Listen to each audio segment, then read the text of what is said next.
ഗോവിന്ദനാമ സങ്കീർത്തനം. നമഃ പാർവതീപതയേ.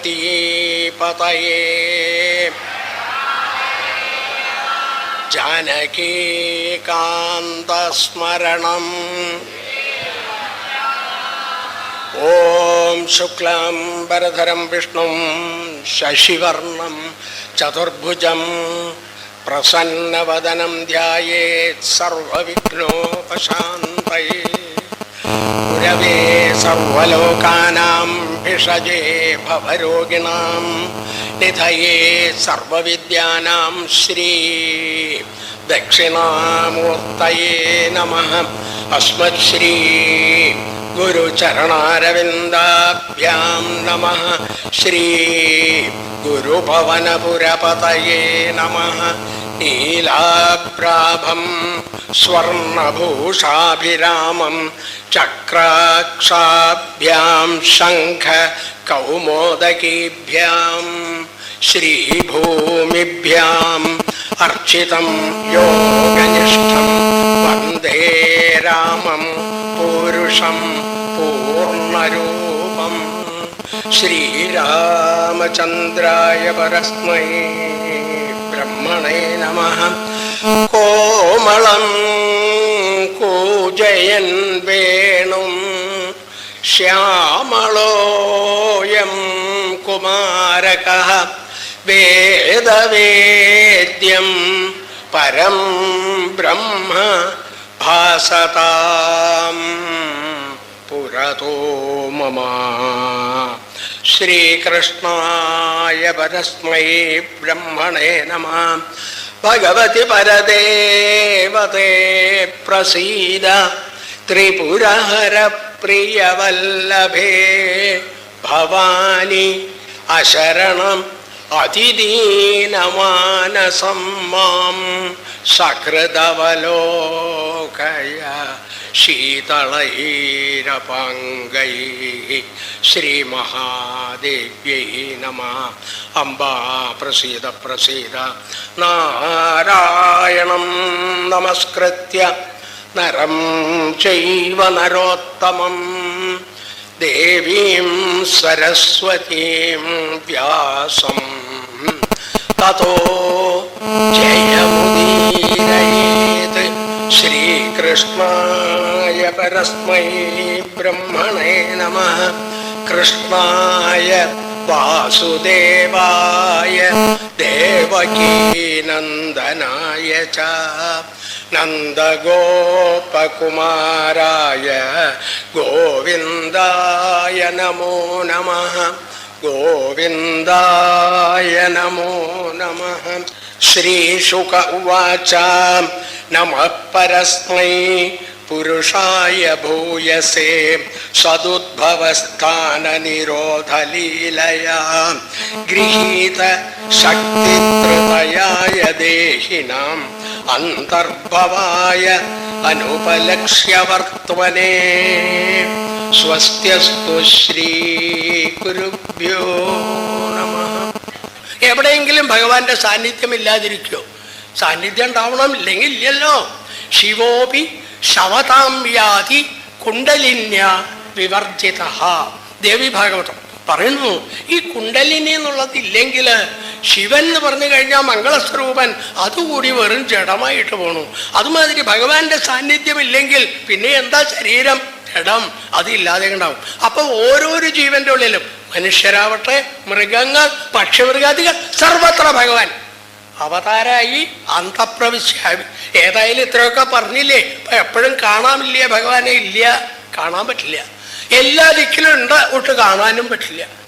ഓ, അത് കുറെ മായ. അത് തന്നെയാ ഭഗവാന്റെ പരമപുരുഷൻ എന്ന് പറയാനായിട്ട്. അന്തർബഹിശ്ച തത്സർവം വ്യാപ്യ നാരായണ സ്ഥിതഃ. അന്തർബഹിശ്ച, ഉള്ളിലും പുറത്തും. ഈ നാരായണൻ എവിടെയാണ്? തൂണില്, തുരുമ്പില്.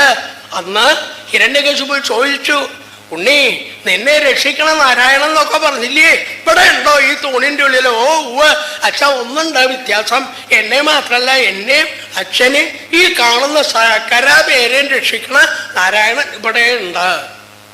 സഹിച്ചില്ല, വിശ്വാസാവണില്ല. കണ്ടില്ലെങ്കിൽ എങ്ങനെയാ വിശ്വസിക്കുക? നേരിട്ട് കണ്ടാൽ വിശ്വസിക്കാം. നോക്കട്ടെ, കുടത്തൂരിയിട്ട് തൂണിൽ അവിടുന്ന് ദാ വരുന്നു, ന മൃഗം ന മാനുഷം, ഇങ്ങനെ ഒരു അവതാരം കണ്ടില്ല. അതേമാതിരിയാ അന്തർപ്രവിശ്യാവതാരം സകല ദിക്കിലും ഉണ്ടായിട്ട്. പരീക്ഷിത്ത് മഹാരാജാവ് കേട്ട് തന്നെത്താനെ മറന്നു പോകാൻ തുടങ്ങി. എന്തൊരു പ്രഭാവം! ഈ പ്രഭാവത്തിനെ ഞാൻ ഇത്ര നാളും സ്മരിച്ചത് മതിയോ? പോരാ, അതിന് എന്തൊക്കെയുണ്ട്? മഹാരാജാവ് സമാധാനമായിട്ടിരിക്കുക, യാതൊരു തരത്തിലുള്ള ചിന്തയും വേണ്ട. ഈ പ്രഭുവിന് ഒരു വിശേഷം പ്രത്യേകമായിട്ടുള്ളതാ.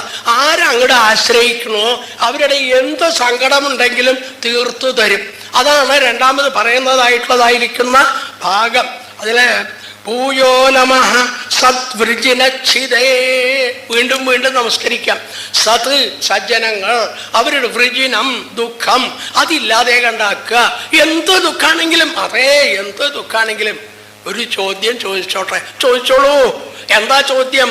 തലയിലെഴുത്ത് മാറ്റാൻ പറ്റില്ല, അതും മാറ്റാറുണ്ട്. മഹാവിഷ്ണുവിനെ സേവിച്ചാൽ തലയിലെഴുത്തിനെ മാറ്റാം. കേട്ടിട്ടുണ്ടാവും കഥ. പണ്ടേ സാന്ദീപിനി എന്നൊരു മഹർഷി, ഭഗവാന് ശിഷ്യത്വം. കണ്ണനാണ് അദ്ദേഹത്തിൻ്റെ, ബലരാമൻ, ശ്രീകൃഷ്ണ അവരൊക്കെ ശിഷ്യന്മാരാണ്. അപ്പോൾ ഇദ്ദേഹത്തിൻ്റെ അടുത്ത് ഗുരുദക്ഷിണ തരാൻ കാക്കൽ വീണ് നമസ്കരിച്ചു. പ്രഭോ, ആ പഠിപ്പൊക്കെ കഴിഞ്ഞു എന്ന് പറഞ്ഞല്ലോ, ഗുരുദക്ഷിണ എന്താ വേണ്ടേ? അദ്ദേഹം പറഞ്ഞു, എന്താ ഉണ്ണി, നിങ്ങളൊക്കെ തന്നെ ശിഷ്യന്മാരായത് എനിക്ക് തൃപ്തിയായി, മതി അങ്ങോട്ട് പറഞ്ഞു.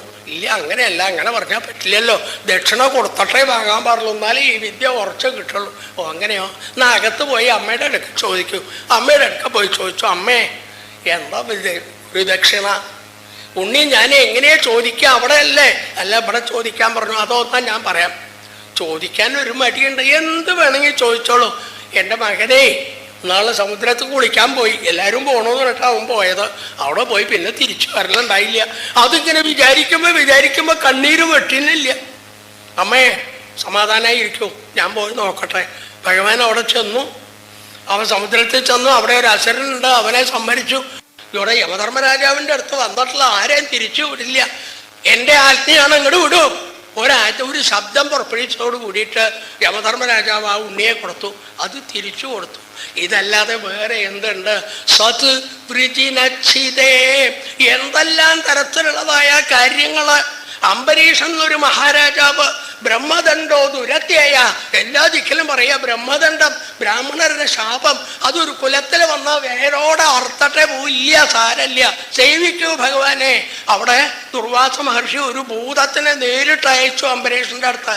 അദ്ദേഹം വല്ല അറിഞ്ഞു ഒന്നുമില്ല.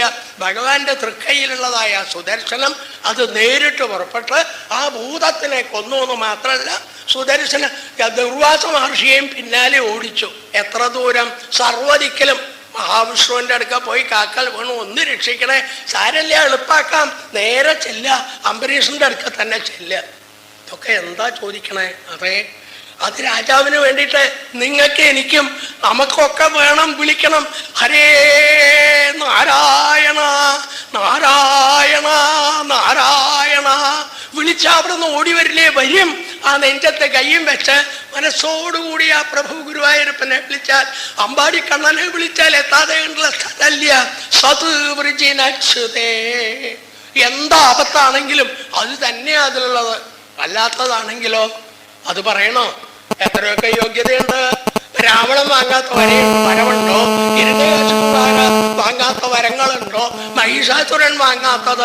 അവരൊക്കെ എത്രയൊക്കെ ചെയ്തായിക്കോട്ടെ, അതൊക്കെ ഇല്ലാതെ വേരോടെ അർത്ഥമില്ലാതെ ഉണ്ടാക്കിയില്ലേ? എന്തെങ്കിലും സാധിക്കുമോ അതില്? ഓ ശരിയാ. അപ്പോ ഭഗവാനെ സേവിക്കുക. മനസ്സിലെങ്ങനെ ഉറച്ചു വരൂ പരീക്ഷിത്ത മഹാരാജാവിന് തൻ്റെ വിഷമതകൾ. പുംസാം പുനഃ പരമഹംസ, ആത്മജ്ഞാനത്തിന് കാട്ടിൽ പോയി തപസ് ചെയ്യണോ? ആയിക്കോട്ടെ, അവർക്കത് വിചാരിക്കുമ്പോ കിട്ടുമോ? മനസ്സോടെ എങ്ങനെ സേവിക്കണോ? യഥാമാം പ്രപദ്യന്തെ താം തഥൈവ ഭജാമ്യഹം.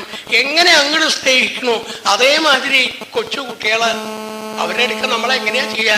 വരൂ നീ, വരൂ വരൂ എന്നിങ്ങനെ അങ്ങോട്ട് പറഞ്ഞാൽ അതിങ്ങനെ അടുത്ത് വരാനായിട്ട് എന്ത് രസം നോക്കൂ.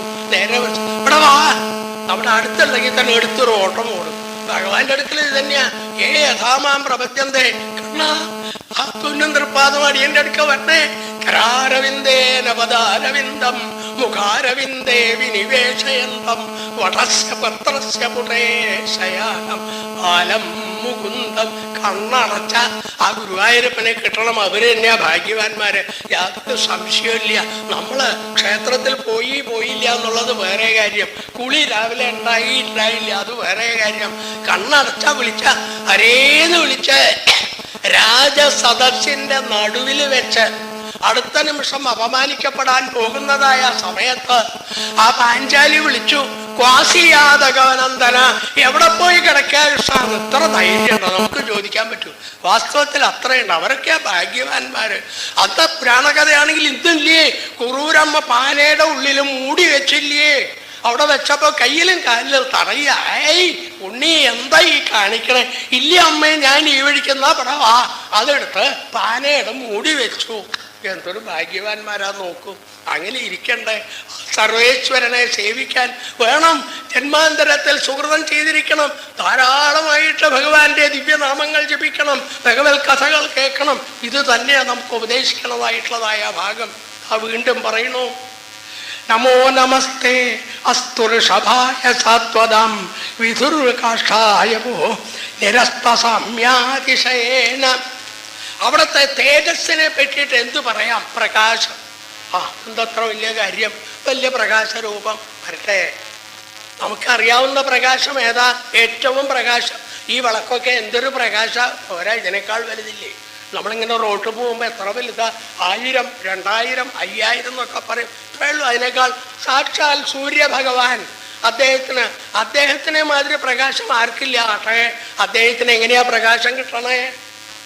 അതെന്താ അങ്ങനെ ചോദിക്കണേ? അവരുടെ അല്ലേ? അല്ല. തസ്യ ഭാസ സർവമിതം വിഭാതി. തസ്യ ഭാസ, ആ സർവേശ്വരന്റെ നത്ര സൂര്യോ ഭാതി ന ചന്ദ്ര താരകം രേമാ വിദ്യുതോ ഭാന്തി കുതോയമഗ്നി തമേവ ഭാന്തം അനുഭാതി സർവം. തസ്യ ഭാസ സർവമിതം വിഭാതി. സാമ്യ അതിശയ. അദ്ദേഹത്തിന്റെ തുല്യമായിട്ടുള്ള പ്രകാശം ആർക്കുമില്ല, അദ്ദേഹത്തിന് മേലെ ഇല്ല.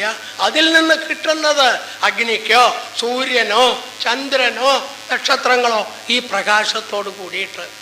പ്രഭോ, അവിടുത്തെ ഈ വിശേഷങ്ങൾ പറയുമ്പോൾ 1-2 കാര്യം പറയണ്ടേ? എങ്ങനെയാ അവിടുത്തെ സേവിക്കാം? മഹാരാജാവ് പറയണതാണ്, ശ്രവണം കീർത്തനം വിഷ്ണോ മനനം പാദസേവനം അർച്ചനം വന്ദനം ദാസ്യം സഖ്യം ആത്മനിവേദനം.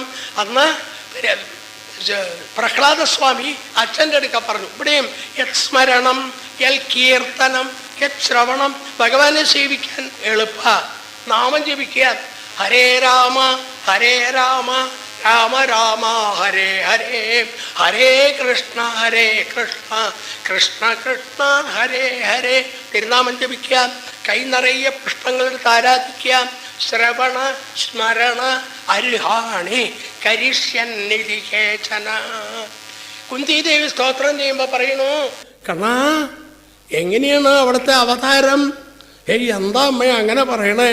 ഞാൻ ഇതിനു മുമ്പ് പറഞ്ഞിട്ടുണ്ടല്ലോ, യഥാ യഥാ ഹി ധർമ്മസ്യ ഗ്ലാനിർഭവതി ഭാരത. ധർമ്മത്തിന് കോട്ടം തട്ടുമ്പോ ദുഷ്ടന്മാർ തലപൊക്കുമ്പോ സജ്ജനങ്ങളെ രക്ഷിക്കാൻ അതൊന്നും അല്ലാന്ന്. എന്നാ പിന്നെ എന്താ?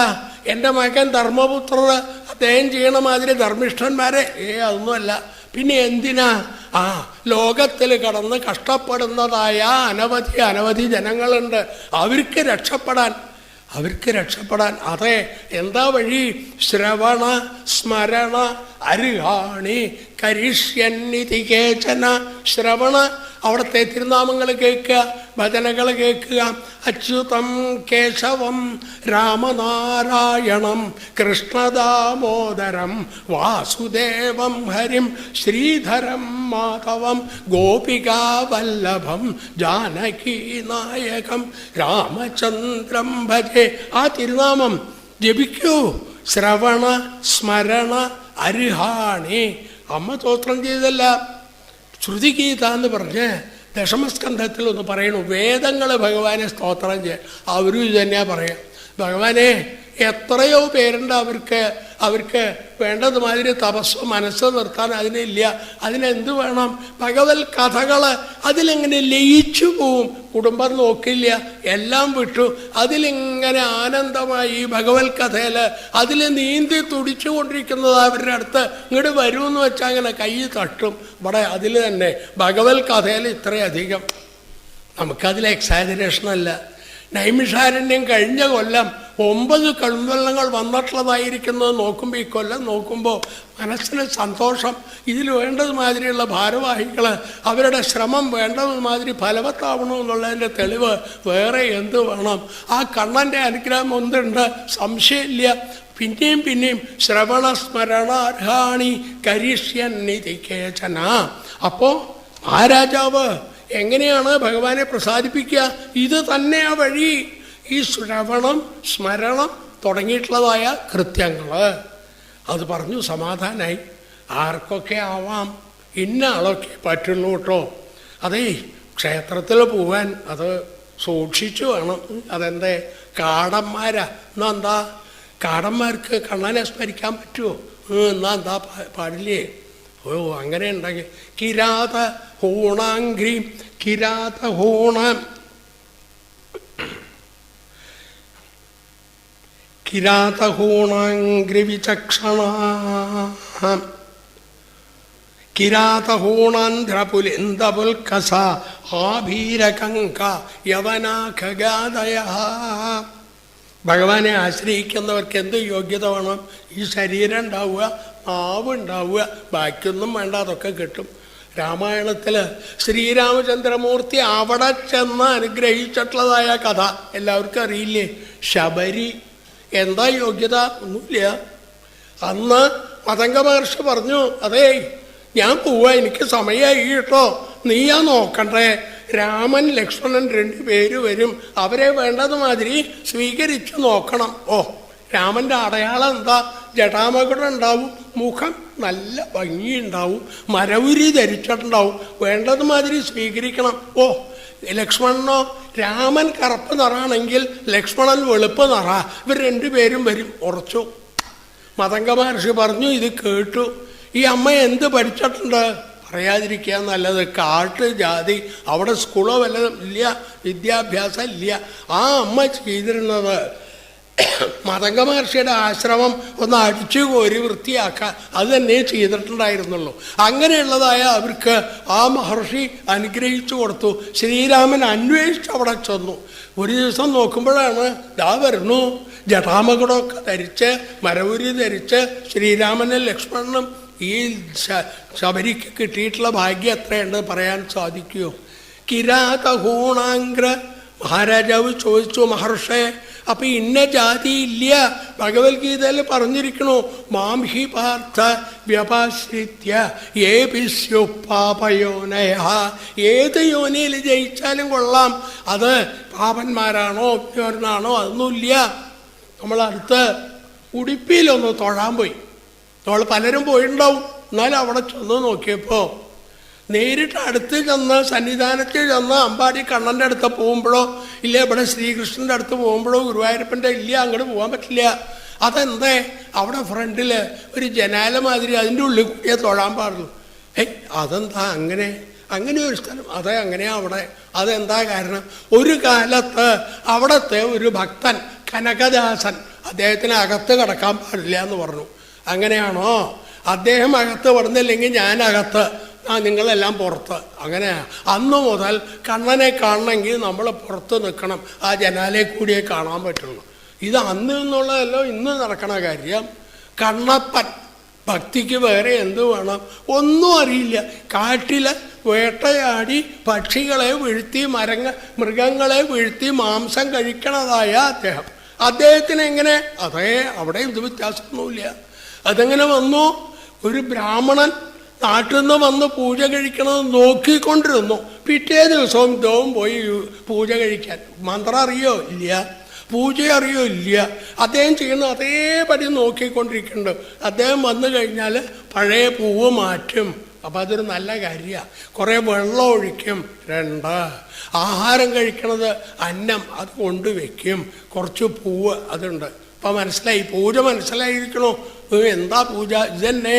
പിറ്റേ ദിവസം വേടനം ചെയ്തു. അതേമാതിരി അവിടുന്ന് അസ്ത്രം പ്രയോഗിച്ചൊരു പന്നി അതിനെ കൊന്ന് അത് ചുട്ട പകുതി വന്ന് സ്വാദ് നോക്കി അതും ഇങ്ങോട്ട് കൊണ്ടുവന്നു അവിടെ പൂജിക്കാൻ.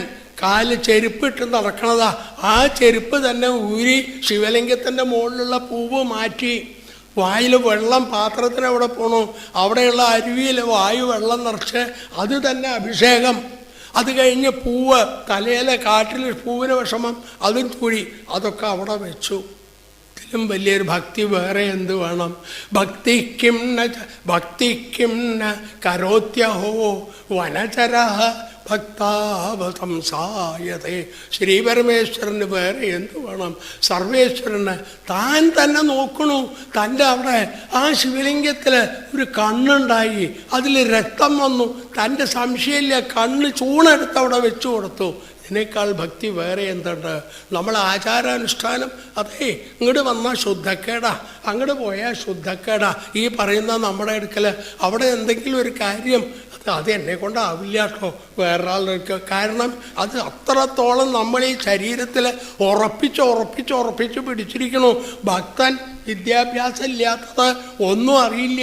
ആ വേടൻ കണ്ണപ്പൻ ചെയ്തിട്ടുള്ളത് ഈ ശിവലിംഗത്തിൽ കണ്ണിൽ നിന്ന് കണ്ണീര് രക്തം വന്നപ്പോൾ തൻ്റെ കണ്ണ് ചൂടെടുത്ത് വെക്കാനുള്ളതായ ഭക്തി ഉണ്ടാവണമെങ്കിൽ ഇതിനേക്കാൾ കേമായിട്ട് വേറെ എന്തു വേണം? സ്തോത്രം ചെയ്യണു.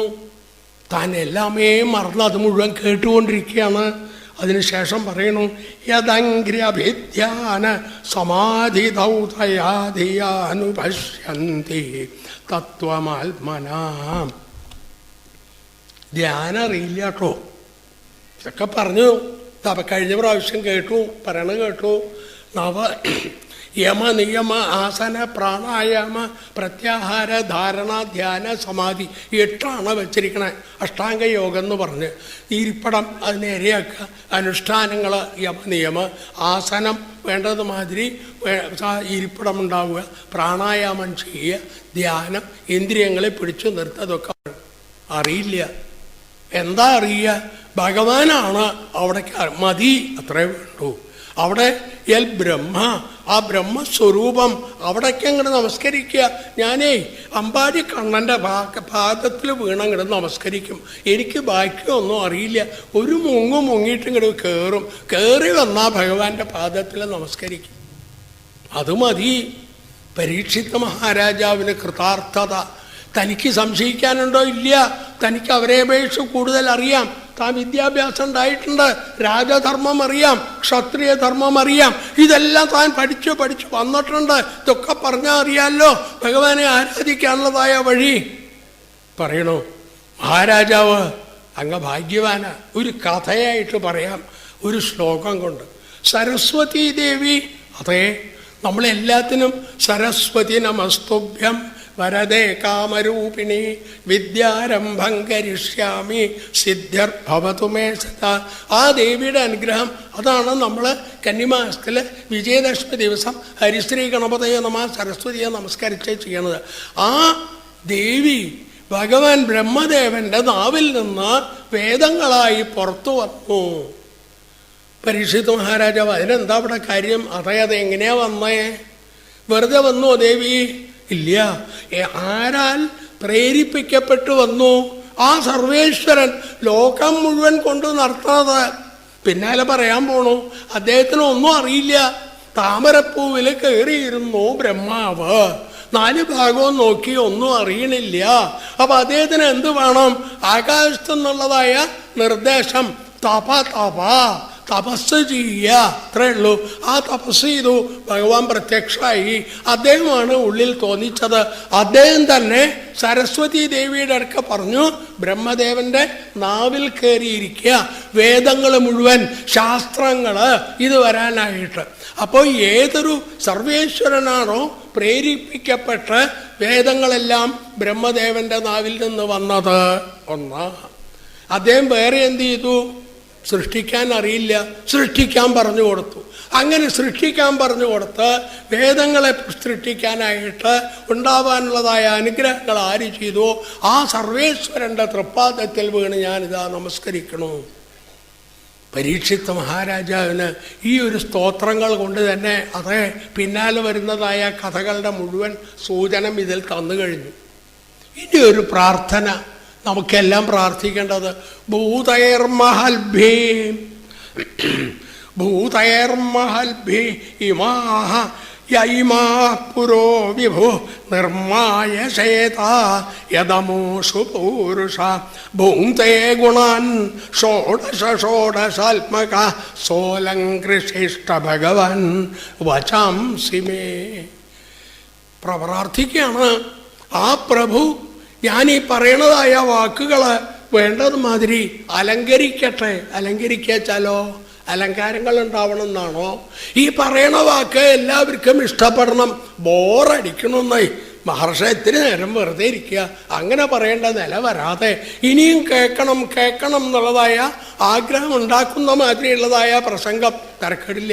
ചില ദിക്കിൽ പ്രസംഗിക്കുമ്പോൾ ഇനിയും എത്ര സന്തോഷമായിരിക്കണോ, മധുരമായിരിക്കണോ എന്നിങ്ങനെ കേൾക്കാൻ തോന്നണില്ലേ? അതേമാതിരി നമുക്ക് അത് തന്നെയാണ് ഇവിടെ ശ്രീ സുഖബ്രഹ്മർഷി പറയണു, എനിക്ക് ആ പ്രഭുവിൻ്റെ അടുക്ക പ്രാർത്ഥിക്കലാണ്. മഹാപ്രഭോ, അവിടത്തെ അടുക്കൽ ഇതാ അടിയൻ പ്രാർത്ഥിക്കണു. അടിയൻ ഇതാ ഉപദേശിക്കാൻ പോണതായ ശ്രീമദ് ഭാഗവതം രാജാവിന് വേണ്ടതുമാതിരി മനസ്സിലാവട്ടെ, അദ്ദേഹത്തിന് മറുപ്പ് തോന്നാതിരിക്കട്ടെ, മടുപ്പ് തോന്നാതിരിക്കട്ടെ. ഞാൻ ദാ പ്രാർത്ഥിക്കണു. അവിടുന്ന് എങ്ങനെയുള്ള ആള്? പഞ്ചഭൂതങ്ങൾ, ഭൂമി, അഗ്നി, വെള്ളം, വായു, ആകാശം, ഇങ്ങനെയുള്ളതായ 5 സാധനങ്ങൾ, ഇതുകളെ കൊണ്ട് സൃഷ്ടിച്ചിട്ടുള്ളതായ ശരീരം, അതിൻ്റെ ഉള്ളിലെല്ലാം പ്രവേശിച്ചു. 5 സാധനമേ ഉള്ളൂ: ഭൂമി, വെള്ളം, അഗ്നി, വായു, ആകാശം. ഇതിന് പേര് മഹാഭൂതം അല്ലെങ്കിൽ പഞ്ചഭൂതം. ഈ പഞ്ചഭൂതങ്ങൾ സകല ചരാചരങ്ങളും, നിങ്ങളും ഞാനും ഈ പക്ഷിയും മത്സ്യവും അല്ലെങ്കിൽ അവിടെ മൃഗങ്ങളും എല്ലാത്തിലും ഈ പഞ്ചഭൂതം തന്നെയാണ് ഏറ്റക്കുറച്ചിൽ. അങ്ങനെ പഞ്ചഭൂതത്തിൽ സകല ചരാചരങ്ങളെയും സൃഷ്ടിച്ചു. അവിടെ നിന്ന് ഉള്ളിലും പ്രവേശിച്ചു. അതിലേ പറ്റുമോ? സർവ്വദിക്കിലും വയറിങ് കാണാനുണ്ട് കേട്ടോ. എന്നിട്ടോ വെളിച്ചമില്ല. അതെന്താ ഇല്ലാതിരിക്കാൻ? അതിലൊരു സാധനമില്ല. ഫാനോ അതും തിരിയില്ല. പാട്ട് കേൾക്കണോ അതും കേൾക്കില്ല. എന്തേ? അതിലാ ചൈതന്യം ഇല്ല. നേരെ മറിച്ച് അവിടെ ആ ചൈതന്യം ഉള്ളിൽ കൂടി വന്നാൽ വിളക്ക് കത്തണു, കാറ്റുണ്ടാവണു, പാട്ട് പാടണു, എന്തെല്ലാം വേണമെങ്കിൽ അത് മുഴുവൻ ഉണ്ടാവണം. സോലങ്കൃശിഷ്ട. ഇങ്ങനെ പഞ്ചഭൂതങ്ങളെ കൊണ്ട് ശരീരമുണ്ടാക്കി ഭഗവാൻ അതിലെല്ലാം പ്രവേശിച്ച് നമുക്ക് ഉള്ളിൽ വേണ്ടതുമാതിരി തരട്ടെ. എല്ലാ ജീവജാലങ്ങളിലും അങ്ങോട്ട് പ്രവേശിച്ചിരിക്കുന്നതായ ആ മഹാപ്രഭു പൂർണ്ണമായി 16 കലകൾ 16 കലകളെ പറയാം. 5 അല്ലേ? അതെ, 5. കണ്ണ്, മൂക്ക്, നാക്ക്, ചെവി, ത്വക്ക്, പഞ്ച ജ്ഞാനേന്ദ്രിയങ്ങൾ. അതേമാതിരി കർമ്മേന്ദ്രിയങ്ങൾ, കയ്യേ കാല്, വാക്ക്, മലമൂത്ര വിസർജനത്തിന് 2 കർമ്മേന്ദ്രിയം, 5 5 10. പഞ്ചഭൂതങ്ങൾ ഭൂമി, അഗ്നി, വെള്ളം, വായു, ആകാശം 3 5 15, മനസ്സൊന്ന് 16. ഈ 16 സാധനങ്ങളാണ് നമ്മുടെ ശരീരത്തിൻ്റെ ഉള്ളിൽ. ഇപ്പം 16 കലയായാൽ പൂർണ്ണമായില്ലേ? ചന്ദ്രന് അമാവാസി കഴിഞ്ഞു, പ്രഥമ മുതൽ പ്രഥമ ദ്വിതീയ 15 അവിടെ പറയുന്നല്ലോ. നമുക്ക് 16. ഈ 16 കലയായി ഓരോരു ശരീരത്തിൻ്റെ ഉള്ളിലും ശോഭിച്ചു കൊണ്ടിരിക്കുന്നതായ ആ മഹാപ്രഭു സർവേശ്വരൻ അടിയൻ്റെ ഉള്ളിൽ ഈ വാക്കുകൾ വേണ്ടതുമാതിരി അലങ്കരിക്കട്ടെ. അടിയൻ പറയാൻ പോകുന്നതായ ശ്രീമദ് ഭാഗവതം വേണ്ടതുമാതിരി എല്ലാവർക്കും അറിയാറാവട്ടെ എന്ന് ശ്രീ സുഖബ്രഹ്മർഷി പ്രാർത്ഥിക്കണു. അദ്ദേഹത്തിൻ്റെ പിന്നാലെ എത്രയോ അകലെ എന്ന അടിയനും പ്രാർത്ഥിക്കുകയാണ്. സകല ഭക്തജനങ്ങളുടെ ഉള്ളിലും ഭക്തി ഉണ്ടാവാനായിട്ട് ശ്രീമദ് ഭാഗവതം ഉള്ളിൽ അറിയാനായിട്ട് പ്രാർത്ഥിക്കണം. അവിടുന്ന് കഥ പറയുകയാണ്. ബാക്കി കഥ മഹാരാജാവ് അങ്ങ് ചോദിച്ച ചോദ്യം ഇതിനു മുമ്പ് നാരദ മഹർഷി ബ്രഹ്മദേവൻ്റെ അടുക്ക ചോദിക്കുകയുണ്ടായി. അതെന്താണെന്നാണെങ്കിൽ അതിലൊരു രസമായിട്ടുള്ള കഥയാണ്. ഒരു ദിവസം നാരദ മഹർഷി ബ്രഹ്മദേവൻ സത്യലോകത്തിലേക്ക് അങ്ങോട്ട് ചെന്നു. അവിടെ ചെന്നു നോക്കിയപ്പോൾ ബ്രഹ്മദേവൻ ധ്യാനത്തിലിരിക്കുക. എന്താ ഈ അച്ഛൻ ധ്യാനത്തിലിരിക്കണേ? അതേ അച്ഛൻ ധ്യാനത്തിലിരിക്കുക. കുറച്ചു നേരം ഇരുന്നു, അദ്ദേഹം പുറത്തു വന്നു. എന്താ ഉണ്ണി ഈ വഴിക്ക്? എല്ലാം ഒന്ന് അച്ഛനെ കാണാൻ. പക്ഷെ അതിരിക്കട്ടെ, അച്ഛൻ എന്തിനാ ഈ ധ്യാനത്തിൻ്റെ ഇരിക്കണേ? ലോകത്തിൽ വെച്ചിലെ ഏറ്റവും മഹത്വമായിട്ടുള്ള അവിടത്തേക്കല്ലേ? അദ്ദേഹം ചിരിച്ചു. ശരിയാ, അത് മറ്റുള്ളവർക്ക് എന്നെ ആര് നിയന്ത്രിക്കണോ അദ്ദേഹത്തിൻ്റെ സാമർഥ്യം, അതിന് പേര് മായ. അപ്പം അദ്ദേഹം ആരാന്നുള്ളത് അറിയില്ലല്ലോ? ഇല്ല. സാധാരണ നല്ല നാടകം, സിനിമ ഇതൊക്കെ സംവിധാനം ചെയ്യുന്ന ആൾ, സംവിധായകൻ എന്നൊക്കെ പേര് പറയും. അതറിയണോ നമ്മൾ? അവിടെ ചെന്ന് കഴിഞ്ഞാൽ നാടകം കാണുന്നു, അതേമാതിരി സിനിമ കാണുന്നു. ഈ കാണുമ്പോൾ എന്തൊക്കെയോ നടക്കണു. ഇതിൻ്റെ പിന്നിൽ ആരാണ്? അതിൻ്റെ സംവിധായകൻ. അയാൾ എന്തൊക്കെ ചെയ്തിട്ട് അറിയില്ല. അതേമാതിരി ഈ കാണുന്നതായ പ്രപഞ്ചം മുഴുവൻ സൃഷ്ടിക്കാൻ എന്നെ കൊണ്ട് സൃഷ്ടിപ്പിക്കണു. അങ്ങേ ഭാഗത്ത് സാക്ഷാത് ശ്രീപരമേശ്വരനെ കൊണ്ട് സംഹാരം ചെയ്യിപ്പിക്കണു. ഇതിൻ്റെ പിന്നിൽ സാക്ഷാത് മഹാവിഷ്ണു. നാരായണ പരോ ദേവാഹ നാരായണ പരോ വേദാഹ നാരായണ പരാമഖാഹ. ആ പ്രഭുവല്ലാതെ വേറെ ഒന്നുമില്ല. സർവം നാരായണമയം. അപ്പോൾ അച്ഛനല്ല സൃഷ്ടി, ഞാനല്ല. അദ്ദേഹം എന്നിൽ കൂടി സൃഷ്ടി ചെയ്യണു. അത് ശ്രീപരമേശ്വരനിൽ കൂടി സംഹരിക്കണു. അത് മുഴുവൻ തന്നെ. അതിന് വേണമെങ്കിൽ പറയാം, ഇപ്പോൾ പ്രളയകാലം ഭൂതഗ്രാമം ഇമം കൃഷ്ണം ഭൂത്വാ ഭൂത്വാ പ്രളീയതേ. ഈ സകല ചരാചരങ്ങളും കൽപ്പകാലത്ത് ഭഗവാന്റെ ഉള്ളിൽ പോയി എത്തി. അവിടെ നിന്ന് ഇങ്ങോട്ട് തിരിച്ചെടുക്കുന്നതായ സമയം അത് മുഴുവൻ വീണ്ടും സൃഷ്ടിക്കുകയാണ്. അത് സൃഷ്ടിക്കാൻ എന്ത് ചെയ്യണോ? അതിന് പറയാം, ഭഗവാൻ ആനന്ദ സ്വരൂപനാണ്. അദ്ദേഹത്തിന് ആനന്ദോ ബ്രഹ്മേ ദിവ്യജാനാത്. ആ ആനന്ദ സ്വരൂപം അദ്ദേഹത്തിന് പ്രവർത്തിക്കാൻ സാധിക്കില്ലല്ലോ. കൂടെ പ്രവർത്തിക്കാനായിട്ട് മായ, അതും അവിടെ നിന്ന് തന്നെ ഉണ്ടായതാ. ആ മായയ്ക്ക് ത്രിഗുണങ്ങൾ, സത്വം രജസ് തമസ്, 3 ഗുണങ്ങൾ. അതിന് അവ്യക്തം എന്ന് പേര് മായയുടെ ഭാഗം. അവിടെ നിന്ന് അങ്ങോട്ട് മഹത്ത്, അവിടെ നിന്ന് അഹങ്കാരം. ആ അഹങ്കാരത്തിലാണ് ഈ 3 ഗുണങ്ങൾ. സത്വഗുണം, രജോ ഗുണം, തമോ ഗുണം. ഇതുകൊണ്ടുള്ളത് അത് നമുക്ക് അറിയണ ഭാഷയിൽ പറയണമെങ്കിൽ ദ്രവ്യശക്തി, ക്രിയാശക്തി, ജ്ഞാനശക്തി. ജ്ഞാനശക്തി അറിവ്, ദ്രവ്യശക്തി സാധനങ്ങൾ, ക്രിയാശക്തി പണിയെടുക്കാനുള്ള സാധനങ്ങൾ. ഇതെല്ലാം ആരും നമുക്ക് മനസ്സിലാവുന്ന ഭാഷയാണ്. നേരെ മറിച്ച് സത്വം അത് സാത്വികമായിട്ടുള്ളത് അത്രയല്ലേ, മാറി മാറി പറയാൻ. രജോ ഗുണം അത് വേറെ. അതേമാതിരി തമോ ഗുണം. ഈ 3 ഗുണങ്ങൾ. അതിന് ഈ ശക്തിയായിട്ട് പറഞ്ഞാൽ നമുക്ക് ദേവി ആരാധിക്കാറുണ്ട്. ദ്രവ്യശക്തി, ക്രിയാശക്തി, ജ്ഞാനശക്തി സ്വരൂപിണി, സർവാധാര സുപ്രസന്ന സദസദ്രൂപ. അങ്ങനെ ആരാധിക്കണമല്ലോ. ഈ ദ്രവ്യശക്തി എന്താണ്? ആദ്യമായിട്ട് ഈ 3 ഗുണങ്ങൾ പറയണത്. ഒന്ന് ജ്ഞാനശക്തി, അത് പറയാം. അതിന് സാത്വികമായിട്ടുള്ളതായ ഗുണം. സാത്വികമായിട്ടുള്ളതായ ഗുണം മനസ്സ്. അതിൽ ചന്ദ്രൻ അധിഷ്ഠാന ദേവത, മനസ്സുകൊണ്ടുള്ളതായ ദേവന്മാർ. പുതിയതായിട്ടൊരു ഫാക്ടറി ഉണ്ടാവണം, ഏതെങ്കിലും പ്രവർത്തിപ്പിക്കണം. അതിനെന്തു വേണം? അതിനുള്ളതായ ആൾ ആദ്യം ചിന്തിക്കും, ആരുടെ തലമുടി, ആരുടെ ഉള്ളിലുള്ളതായ തലച്ചോറാണ് ഈ പ്രവർത്തിക്കണത്. അദ്ദേഹത്തിൻ്റെ ഉള്ളിൽ അദ്ദേഹം തയ്യാറെടുക്കണോ, ഇന്ന തരത്തിലുള്ളതായ ഫാക്ടറി, ഇതിൽ ഇത്രയധികം പ്രവർത്തിക്കാനുള്ളതായ ആളുകൾ വേണം, അതിലുള്ളതായ ഇത്രയധികം മെഷീനുകൾ വേണം, തുടങ്ങിയിട്ടുള്ള അവിടെ തയ്യാറാക്കണു. അതേമാതിരി സർവേശ്വരൻ ഈ ഉള്ളിലുള്ളതായ സാത്വികം എന്നുള്ളത് ജ്ഞാനശക്തി. രണ്ടാമത് പ്രവർത്തിക്കാനുള്ളതായ ആള്, അതിന് പേര് ക്രിയാശക്തി. അതിന് ക്രിയാശക്തിക്ക് എന്ത് വേണം? ഇന്ദ്രിയങ്ങൾ. ആദ്യം പറഞ്ഞ ജ്ഞാനേന്ദ്രിയങ്ങൾ 5, കർമ്മേന്ദ്രിയങ്ങൾ 5, പ്രാണൻ, ബുദ്ധി. ഇതൊക്കെ രണ്ടാമത്തത് രജോ ഗുണത്തിൽ നിന്ന്. സാധനങ്ങളോ പഞ്ചഭൂതങ്ങൾ, ഭൂമി, വെള്ളം, അഗ്നി, വായു. നമുക്കറിയില്ലേ, കെട്ടിടം കെട്ടുമ്പോൾ എന്ത് മനോഹരമായിട്ടാ. എത്ര നിലയാ? മുമ്പൊക്കെ 2 നില, 4 നില, 10 നില. കുറച്ചു കാലം മുമ്പ് മദിരാശിയിലെ ഒരു നില, 12 നില ഒരു കെട്ടിടം. സൂക്ഷിക്കണം കിട്ടോ, 12 നിലയാണ്. ഇപ്പം അതൊന്നും സാരമില്ല, 100, 150 നിലയൊക്കെയാണ് മയപ്പെട്ട് പോകണം. ഇതിനൊക്കെ എന്താ ഉള്ളിൽ? അതിൽ വെള്ളം, മണ്ണ്, സിമൻറ്റ്, ഇതൊക്കെ തന്നെ അന്യോന്യം ബന്ധപ്പെട്ട അത് തന്നെയാണ്. ഇതിന് പേര് സാധനങ്ങൾ. തമോ ഗുണപ്രധാനം. പഞ്ചഭൂതങ്ങൾ തമോ ഗുണപ്രധാനം. അതേമാതിരി ഇന്ദ്രിയങ്ങൾ രജോ ഗുണപ്രധാനം. മനസ്സ് സാത്വിക ഗുണപ്രധാനം. ഇവിടെയുള്ളതായ ദേവന്മാർ സാത്വിക ഗുണങ്ങൾ ഇതൊക്കെ വെച്ച് തയ്യാറാക്കി എന്നാൽ പിന്നെ ഉണ്ടായിക്കോട്ടെ, ഇത് പ്രവർത്തിക്കണോ, ലോകമുണ്ടായോ ഇല്ല, കുറേ ദിക്കിൽ കുറേ ദേവന്മാരുണ്ട്, ഇവിടെ കുറേ ഇന്ദ്രിയങ്ങളുണ്ട്, അവിടെ സാധനങ്ങളുണ്ട്. അപ്പോൾ ഭഗവാൻ തീർച്ചയാക്കി പോരാ, ഇതെല്ലാം കൂടിയിട്ട് ഒരു അണ്ഡം, ബ്രഹ്മാണ്ഡം, വലിയൊരു മുട്ട ലോകമുണ്ടാവാനായിട്ട് അതുണ്ടാക്കി അതിൽ കൊടുത്തു. അത് വെള്ളത്തിൽ 1000 കൊല്ലക്കാലം കിടന്നു. അപ്പോഴും അത് അങ്ങനെ വ്യത്യാസമേ ഉള്ളൂ. അത് ഭഗവാൻ തന്നെ അതിൽ നിന്ന് പുറത്തേക്ക് വന്നു. അതിന് പേര് വിരാട് സ്വരൂപം. വേദങ്ങളിൽ പുരുഷ സൂക്തത്തിൽ പറയണത് സഹസ്രശീർഷ പുരുഷ സഹസ്രാക്ഷ സഹസ്രപാത് സഭൂമിം വിശ്വതോ വൃത്വ അത്യതിഷ്ഠദശാങ്കുലം. ആ അണ്ഡത്തിൽ നിന്ന് പുറത്തു വരുമ്പോൾ ആയിരക്കണക്കായിട്ടുള്ളതായ കണ്ണ്, കാല്, കയ്യ്, ശിരസ് ഇതെല്ലാം ഉള്ളതായിട്ടുള്ളതായ ഭഗവാന്റെ ദിവ്യരൂപം. അപ്പം ആദ്യമുണ്ടായിട്ടുള്ളത് അത് തന്നെയാണ്.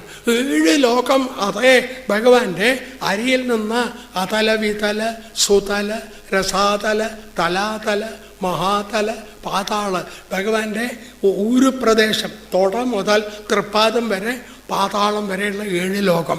മുകളിലേക്ക് ഭൂർലോകം, ഭുവർലോകം, സുവർലോകം, മഹോലോകം, ജനോലോകം, തപോലോകം, സത്യലോകം, തിരുമുടി വരെയുള്ളത്. അപ്പോൾ 7 ലോകം മുകളിൽ, താഴത്തെ 7 ലോകം. സകല ദേവന്മാരും അവിടുത്തെ കയ്യിൽ. മനുഷ്യർ ഭഗവാന്റെ ദേഹത്തിൽ ബ്രാഹ്മണോസ്യ മുഖമാസീത് ബാഹുരാജന്യകൃത ഊരൂതദസ്യേദ്വൈശ്യ പദ്ഭ്യാഗം ശൂദ്രോ ജായത. മനുഷ്യർ മുഴുവൻ സാക്ഷാത് ഭഗവാന്റെ ദേഹത്തിൽ നിന്ന്, കയ്യ്, കാല്, മുഖം, അതിൽ നിന്ന്. പക്ഷികൾ വാക്കിൽ നിന്ന്, അരിയിൽ നിന്ന് മൃഗങ്ങൾ, ഉഷ്ട്രം, ഹസ്തി തുടങ്ങിയിട്ടുള്ളത് തൃപ്പാദത്തിൽ നിന്ന്. എന്തിനധികം ഈ കാണുന്നത് മുഴുവൻ ആ സർവേശ്വരൻ്റെ രൂപത്തിൽ നിന്ന്. ഓ ചന്ദ്രമാ മനസ്സോ ജാത, മനസ്സിൽ നിന്ന് ചന്ദ്രനുണ്ടായി. ഓരോന്നും ഇങ്ങനെ പുരുഷ ഏവേദകം സർവം യദ്ഭൂതം യക്ഷഭവ്യം ഉതാമൃതത്വശേഷാന. എന്തെല്ലാമുണ്ടോ ഈ കാണുന്ന അത് മുഴുവൻ അവിടുത്തെ ദിവ്യരൂപം. കേട്ടു നാരദ മഹർഷി അത്ഭുതപ്പെട്ടു. അതേ ഉണ്ണി, ഞാനീ പറയണതിനെ പറ്റി അത്ഭുതപ്പെടണ്ട. മൃഷ, ഞാനീ കളവ് പറയില്ല കേട്ടോ. എന്താ അച്ഛാ അങ്ങനെ പറയണോ? അവിടുന്ന് കളവ് പറയില്ല. അല്ല, ഞാനല്ല ഈ പറയണേ. എൻ്റെ ഉള്ളിലിരുന്ന് അദ്ദേഹം എന്നെ പ്രേരിപ്പിച്ച് പറയിപ്പിക്കുക. ഈ പറയണത് മുഴുവൻ ഭഗവാന്റെ വാക്കുകളാണ്. ഞാനീ പറയട്ടെ, ഇതൊക്കെ തന്നെയാണ് ഭഗവാന്റെ ആ ലീലകൾ. അതായത് ഭാഗവതം എന്ന് പറയണത് ഇത് തന്നെയായി. ഓ ബോധ്യായി, സന്തോഷമായി. എങ്ങനെയാണ് ഇങ്ങനെ ലോകം മുഴുവൻ സൃഷ്ടിച്ചു. അവിടുത്തെ ബ്രഹ്മാണ്ടത്തിൽ നിന്ന് ലോകങ്ങൾ താഴെ, മനുഷ്യർ, പക്ഷികൾ, മൃഗങ്ങൾ, ജലത്തിൽ ജീവി, ഇതൊക്കെ നിറച്ച് കഴിഞ്ഞുവല്ലോ. ഇവർ വേണ്ടതുമാതിരി രക്ഷിക്കാനായിട്ട് അതിന് ഭഗവാൻ തന്നെ അവതാരം എടുക്കും. എത്ര അവതാരം? എത്രയും എന്തെല്ലാം സമയത്തിൽ വേണോ അന്നല്ല. അതിനു വേണ്ടി കുറേ അവതാരങ്ങളുടെ പേരിങ്ങനെ പറയാം. അതിനൊരു കാര്യമുണ്ടോ ഞാൻ പറയാൻ ആദ്യം. വരാഹം ഭാഗവത് സൃഷ്ടിക്കാനായിട്ട് പറഞ്ഞു. 5-6 മഹർഷിമാരുണ്ട്. ഞങ്ങൾ സൃഷ്ടിക്കട്ടെ. സ്വയംഭൂ മനു വന്നു. സൃഷ്ടിക്കാൻ ഭൂമിയെ കാണാനില്ല എന്ന് പറഞ്ഞു. ഇപ്പോൾ ഭൂമിയെ കാണാനില്ല വെച്ചാൽ അപ്പോൾ എന്താ ചെയ്യുക? ഭഗവാനെ വിളിക്കുക. എത്ര നമുക്ക് പറയണു, ഒരു വിഷമ മനസ്സിൽ. എന്താ ഞാൻ ചെയ്യുക? പേടിക്കണ്ട, കണ്ണനെ വിളിക്കൂ.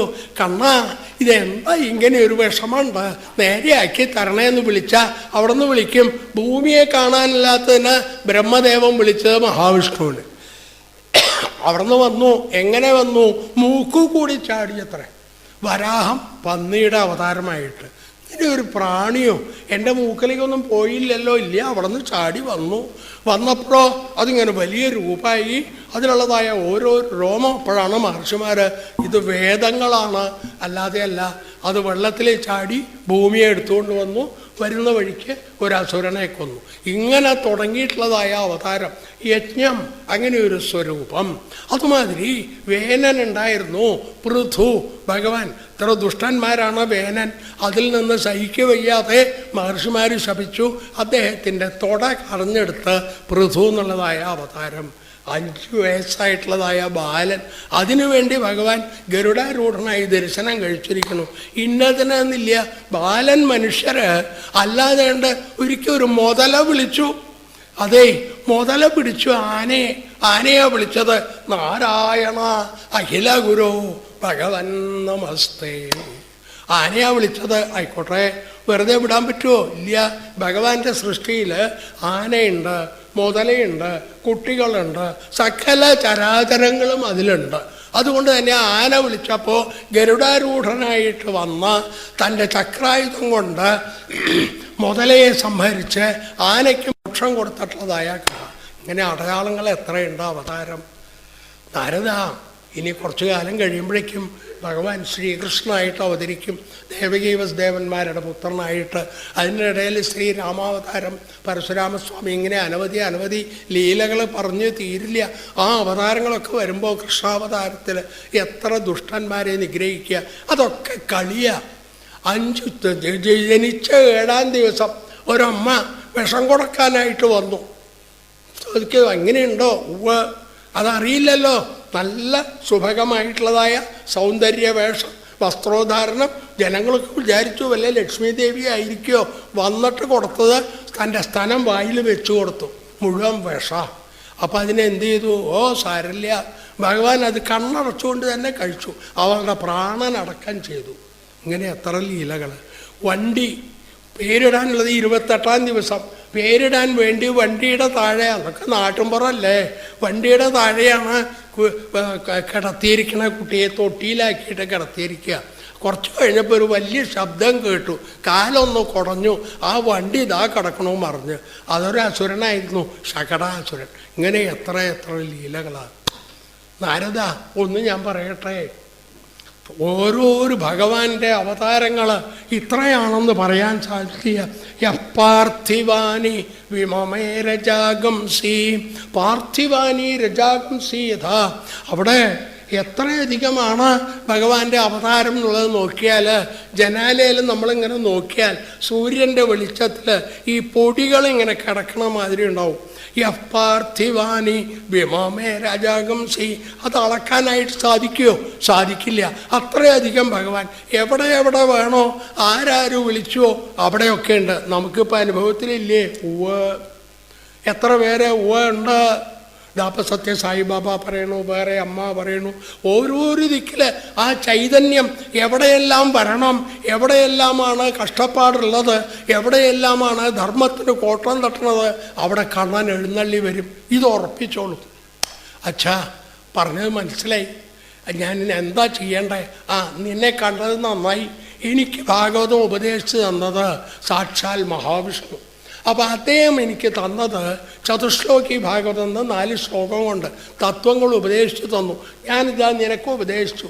നീ ഇത് വിപുലീകുരു, വിസ്തരിച്ച് നാട്ടിലേക്ക് പറഞ്ഞു കൊടുക്കണം. ഓർമ്മ വെച്ചോളൂ, ഈ കർമ്മത്തിനല്ല പ്രാധാന്യം, ഭക്തിക്ക് പ്രാധാന്യം. ജനങ്ങളുടെ ഉള്ളിൽ തോന്നണം, എന്തുണ്ടെങ്കിലും വിളിച്ചോളൂ. കണ്ണനെ വിളിച്ചാൽ ഓടി വരും. കണ്ണാന്ന് വിളിച്ചാൽ എന്താ വേണ്ടതെന്ന് പറഞ്ഞുകൊണ്ട് അവിടെ നിന്ന് ഓടി വരണം. ആ ഭക്തി ഉള്ളിൽ വരണം.